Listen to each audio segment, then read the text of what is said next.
từng trang, đọc thật cẩn thận.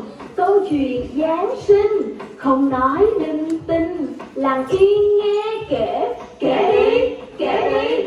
Các bạn mình ơi, chẳng phải nói chơi, chuyện Chúa Giáng sinh là chuyện có thật, cùng những nhân vật xin được giới thiệu.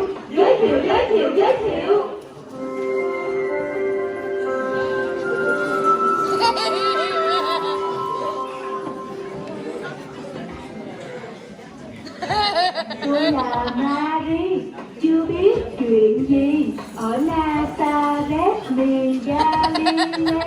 Nếu bạn không chê, đến thăm cho biết, lời mời tha thiết. Tôi là Joseph, có theo khuôn phép, làm nghề thợ mộc, đóng bàn, đóng ghế, đóng tủ, đóng kệ. Chẳng ai cười chê rằng tôi quá tệ. Không tệ. Từ trên thiên đàng bay xuống trần gian, tôi là thiên thần tên Gabriel, không quên lời Chúa báo tin cho người. Người nào? Thiên sứ Gabriel được Đức Chúa Trời sai đến một thành phố trong miền Galilee tên là Nazareth, gặp một thiếu nữ đã đính hôn với một người tên là Joseph. Thiếu nữ ấy tên là Mary.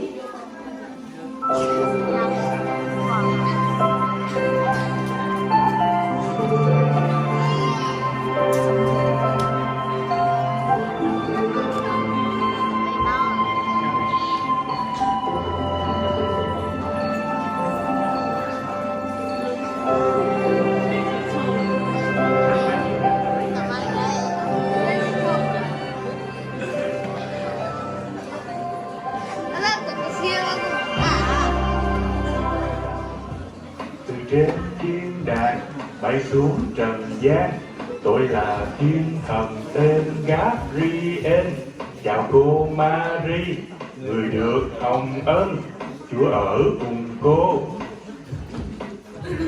Mình là Mary, chưa biết chuyện gì ở Nazareth miền Galilee. Lời chào như thế có ý nghĩa gì? Này cô Mary, đừng sợ hãi chi, vì cô được hưởng hồng ân của Chúa.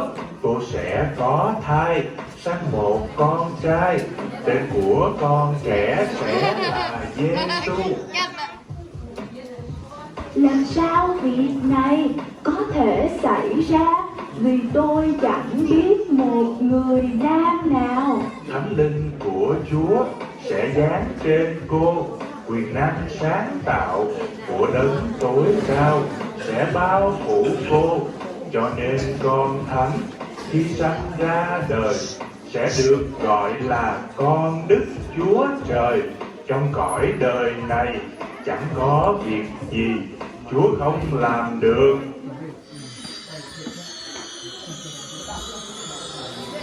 Con là